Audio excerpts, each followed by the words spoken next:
This is RTV6 News at 11, working for you.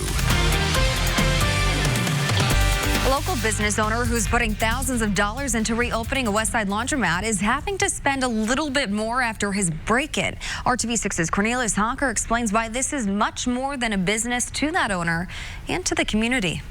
I want to stay open 24 hours because not everybody has a 9-to-5 work schedule. Daniel Auburn knows it's hard having any business stay open constantly, but especially one like a laundromat. That's why he has all these security cameras to make sure things run smoothly even when he's not there. If I see somebody in here that's just sitting, they're not doing laundry, they're just hanging out, I try to keep those people out because it makes my customers uncomfortable. But the other morning, these two people came into Hoosier Family Laundry, but they weren't there to clean their dirty clothes. He came over and kind of started snooping around the doors. There's a table inside there that I had my power tools sitting on.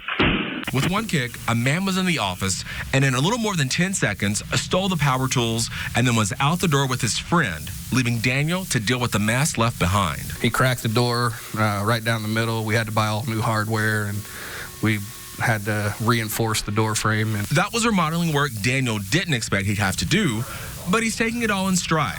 Since he started fixing up the laundromat at the beginning of December, the community response has been positive. We actually opened earlier than anticipated because of while we were remodeling, we had so many people coming over, hey, are you guys open? And wanting to use the service. The dire need for this place is why Daniel isn't letting the rotten actions of one person spoil it for everyone else. At the end of the day, we're here to serve customers. Unfortunately, that guy wasn't one of our customers, and I'm not going to let him ruin that for the people that we're here for. Working for you on the West Side. Cornelius Hawker, RTV6. And Daniel knows he more than likely won't get his tools back, but he did file a police report, and officers told him they know of the two people. If you recognize them or know where they are, Daniel wants you to get in touch with him or the police.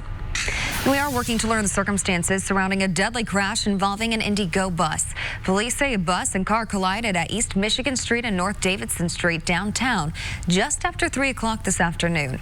The driver of the car died after being rushed to the hospital. A young child riding in the car and a passenger on the bus were also injured. They are listed as stable. And a sad reminder about the potential dangers of space heaters. Firefighters say clutter near a space heater caught fire around 2:45 this afternoon at a home on Napoleon Street near Shelby and Raymond.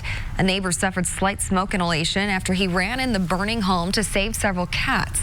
The homeowner cannot stay in the home tonight because of the damage. And using space heaters safely can help prevent fires. Tips include keeping them at least 3 feet away from anything that can catch on fire, plugging space heaters into the wall outlet instead of power strips that can get overloaded, and never sleep with a space heater on. Kyle. And we are still going to need that heat, although we're kind of escaping the harsh winter chill for right now. Temperature today made it to 47 degrees, more than 10 degrees above average. And look at that record. We've had some very toasty New Year's days in the past, nearly 70 degrees. Of course, that's set back in the 1800s. Temperatures right now, they're holding fairly steady in the 30s to around 40 degrees. It's 41 in downtown in Martinsville, 37 in Columbus, and 39 in Crawfordsville. Skies are clear, and we are going to have a very quiet night of weather here across central Indiana. As you head out the door in the morning, we will notice those clouds increasing pretty quickly with a temperature around 40 degrees and a southwest breeze for us. We'll talk about the rain chances that could be there for your drive home tomorrow evening. The start of a new year comes with new laws. One of those laws means horse track casinos in Anderson and Shelbyville now have table games with live dealers. RTV6's Nicole Griffin went to Harrah's Hoosier Park, where large crowds and a celebrity kicked off the change. 5, 4, 3, 2, 1, let them roll. Indiana Pacers star Victor Oladipo was one of the first people in the state to roll the dice on the craps table with live dealers at Harrah's Hoosier Park in Anderson. Happy New Year to you guys. Thank you for letting me be here and experience this and be a part of something that improves the state of Indiana. Harrah's vice president of operations says this marks a culmination of 10 years of trying to bring table games to Anderson. In place of electronic tables, you can now play games like blackjack, craps, and roulette with live dealers. They looked like it. They felt like it. We even had live dealers that couldn't touch anything other than putting cash in and Tito's out and high-fiving people when they had blackjack. But now, this is it. It's the real deal. It's a change leaders hope will attract more people to Hoosier Park in Anderson and Indiana Grand Casino in Shelbyville. We think that people are going to come from, all over the state where they might not have come before for live table games. It definitely is a draw for other people. It's going to add a whole new dimension and a whole new aspect of entertainment and fun to the casino. A lot of people like the live dealers, and you can see around here today, everybody's excited. Herbert Hillman from Gas City normally drives to Michigan to a casino with live dealers, but now he can play in Anderson. It makes a lot of difference, but I'd go back up there if it wasn't for this. Yeah, we would probably went up there today. And a live person is a lot different. You know how to bluff them. You know how they play. Computer, you don't. It makes a lot of difference. The change to live dealers is also helping put Hoosiers to work. This was about creating opportunities for the citizens of the state of Indiana. Out of the table games alone in Anderson, they've created 220 new jobs with potential to expand and add more tables at both locations in the future. Working for you in Anderson, Nicole Griffin, RTV6. And leaders say the new law now puts Hoosier Park and Indiana Grand, which are owned by Caesars Entertainment, on a level playing field by allowing them to operate like the 11 other state-regulated casinos where live dealers were already legal.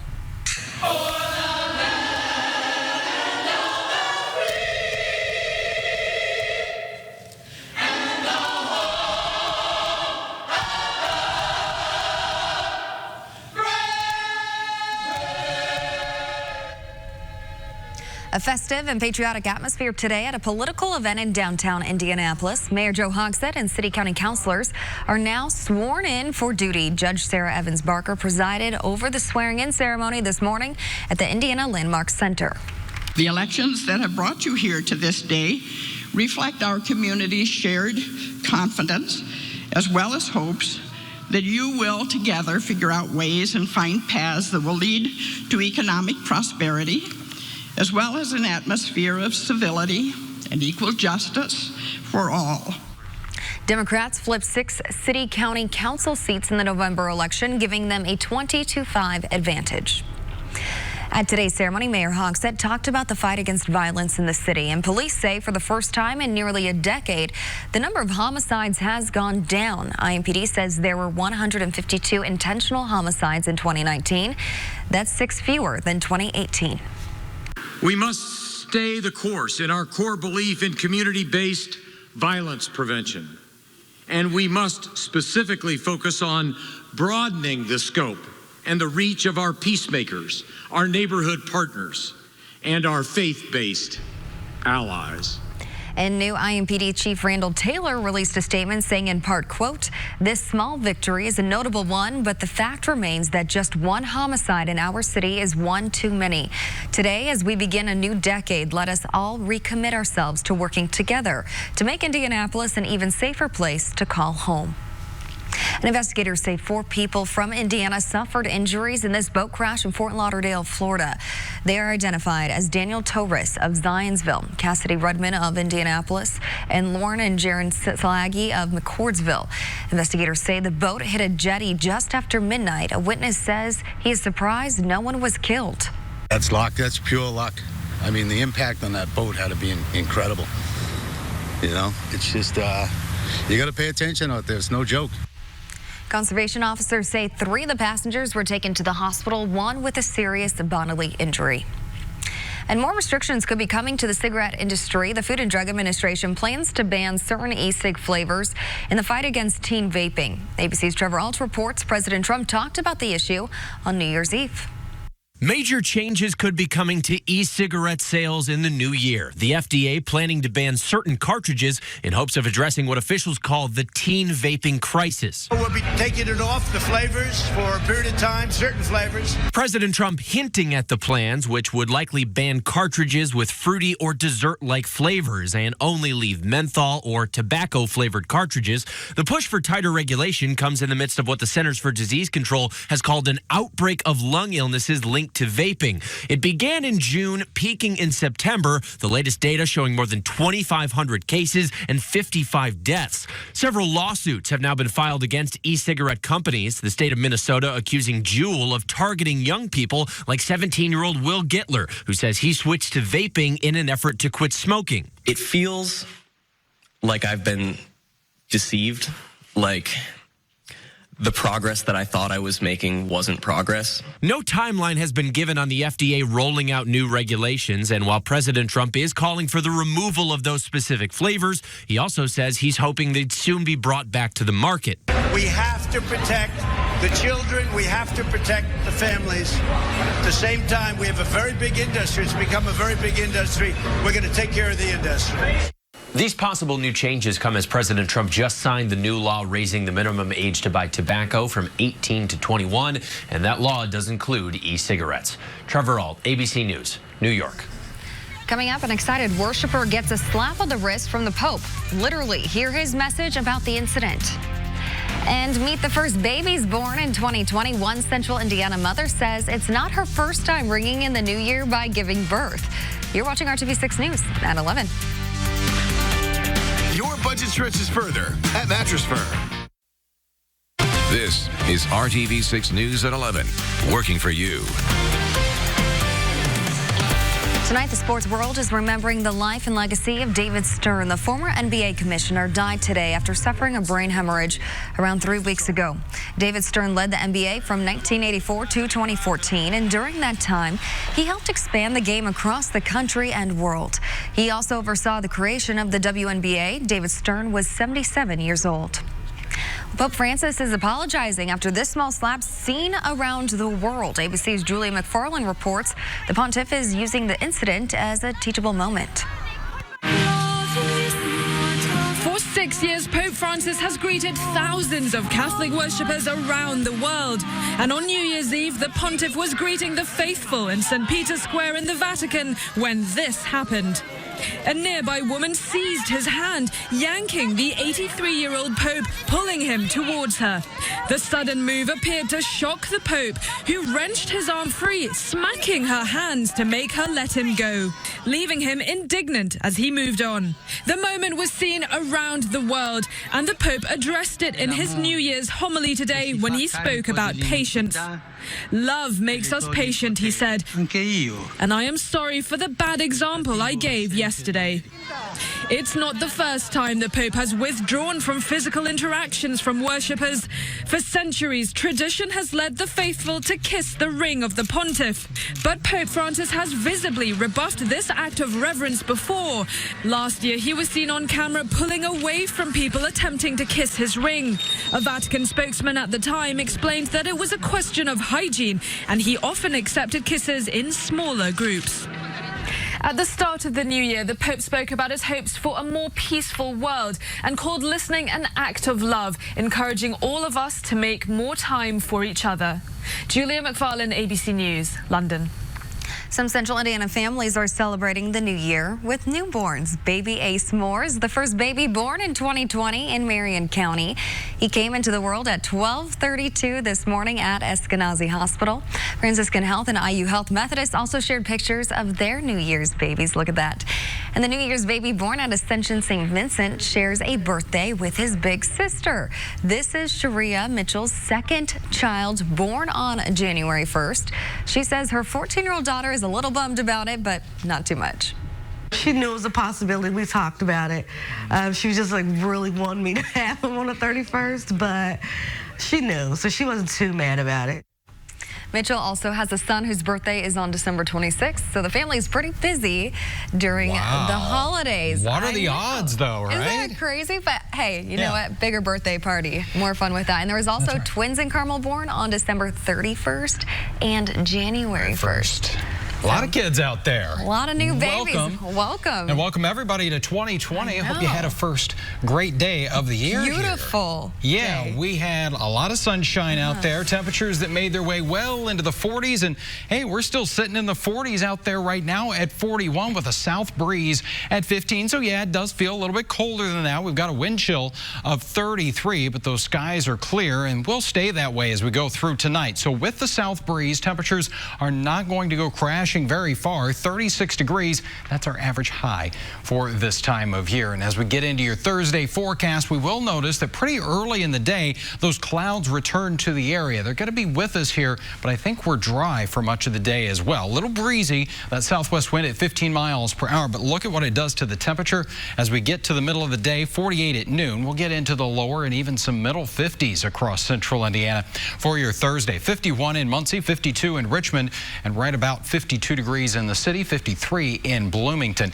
Here's a look at TrueCast. We'll jump ahead here to 4 o'clock in the afternoon. Quite a bit of cloud cover, but most areas are still going to be dry. I think if we see any showers before rush hour tomorrow evening, it's going to be around Bedford, Seymour, possibly as far north as Bloomington. The rain will be moving in from the south and southeast, so you notice as we get through the overnight hours tomorrow night, we start to see a little more widespread rainfall. Not a whole lot for you, though, around Monticello and the Lafayette areas. We'll continue with some scattered showers throughout the day on our Friday. But right now, the models are still kind of all over the place as far as our rainfall potential.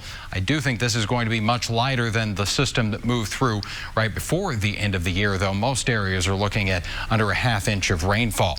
Temperatures will again on Friday make their way into the 40s and 50s, but then they come tumbling down here as we get into our Saturday, starting off the day around 30 degrees and only recovering into the middle 30s. Could actually have a few scattered snow showers out there.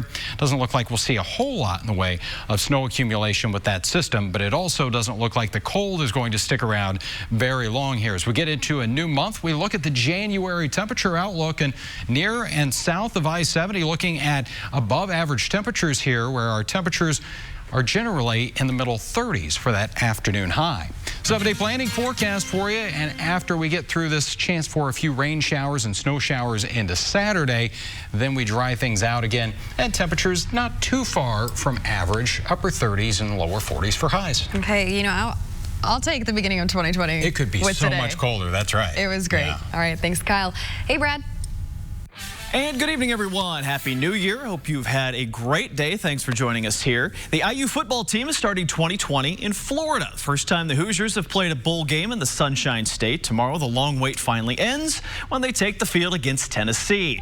The Hoosiers have been holding practice at a high school not too far from the site of Thursday's game. Indiana coach Tom Allen has strong ties to Florida, and nearly a fourth of the IU roster is from that state. By the time they play tomorrow night, it'll be nearly 5 weeks since their last game. The Hoosiers are simply ready to lace them up one more time. The coach talked about one last go with his seniors. Just that part of it, you'd be able to even pull guys aside and talk to them and just hug them and thank them and appreciate them and let them know how much they mean and how much I appreciate, because this is a special senior class, how much I appreciate what they've done for us and the change they've created, and I just want to see them finish and go out on top. It hasn't been entirely a work trip for the Hoosiers. Topgolf hosted the team for some fun in Jacksonville earlier in the week. Great chance for the guys to cut loose a bit, grab the pitching wedge and some other shots. 7 o'clock kick tomorrow night against Tennessee. By the way, if you are making a bet, perhaps, IU listed currently as a 2-point underdog. The Pacers closed out 2019 with some good momentum. A big win over the Sixers on New Year's Eve. It also capped a huge month for Domantas Sabonis, who keeps putting up some very impressive numbers. Domas did it again on Tuesday. 23 points and 10 rebounds. Those were each team highs for the Pacers. His 13th double-double in the month of December out of 15 games. That total is the best single month for that stat in franchise history. He's averaging 17 points and 13 boards per game this season. Domas playing his best when the Pacers really need it. Every day we're just trying to get better, and we're just trying to go out there and compete. Everybody's going to be waiting for Rick when he comes back, and we just can't wait. So we have a lot of pieces to do. Pacers are home tomorrow night. They face the Denver Nuggets. Then they have a road trip to Atlanta, and Charlotte starts this weekend. Big Ten season gets back in action over the next 3 nights. Purdue will be home against Minnesota tomorrow. The Boilermakers split their first pair of conference games in December. In fact, only Michigan State started 2-0. There's a dozen 1-1 teams in the Big Ten. IU plays at Maryland on Saturday. And the Indy Fuel are also home tomorrow night. We'll be live at the Coliseum for the news at 6 for some hockey. Hope you'll join us then. Happy New Year. See you tomorrow. Stay only at Ashley Home Store. This is home. Welcome back. Retirement is the goal for most Americans, so why are many people unretiring? Reporter Alicia Nieves finds out. That's the bell. Here we go. At Seminole High School in Florida, How you doing? in between classes, Hello. you'll find Interim Assistant Principal Kenneth Lewis. You're walking like you're on time. Monitoring the halls, making sure students are getting to where they need to go. Let's go. But just a few weeks ago, things were a lot different for Mr. Lewis. He was retired. I'm still healthy. I can still do some things, and I can still contribute.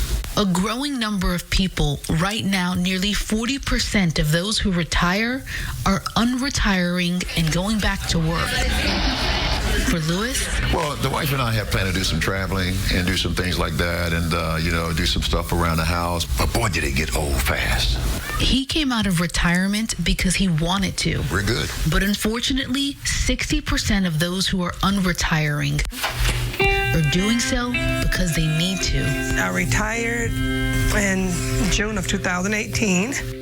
I was a teacher for 21 years, and I worked for the Department of Correction for 11 years. How different is the vision that you had for retirement versus what it actually ended up being? My vision was to be traveling around the world, maybe somewhere in Hawaii, enjoying myself, not worrying about medical insurance. But instead, Carol Sutton is back teaching just a year after retiring. Go to page 6. And that's largely because in retirement, she was getting $2,100 a month. More than a quarter of that, $600, was going towards health care. I couldn't even imagine that I would be paying this much in insurance, health insurance. And this doesn't count the prescriptions, the doctor's appointment, the hospitalization, lab work. Do you think you'll ever be able to actually fully retire? I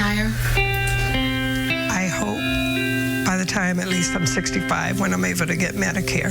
How are the thermal vents? The silver lining for those unretiring, whether it's because they need to or they want to, it's that in either case, they are able to. I'm in a position where I hire from both generations, and I see the benefits of both generations, the benefits of hiring the retirees. I know their work ethic. They come from a time when you committed to something, you see it through. Many employers, from Lewis's high school to Mrs. Sutton's Christian Teaching Academy, are embracing retirees back into the workforce. There we go. Go get them, dude. I'm Alicia Nieves. Back in November, Hiring Hoosiers told you about a program that helps older people sharpen their work skills. Goodwill's Senior Community Service Employment Program, or CSEP, is tailored for people 55 and older. The program assesses skills and fills in the gaps to help participants re-enter the labor market with confidence. There is even paid on-the-job training. You can find more details about the program on our website, hiringhoosiers.com. We'll be right back.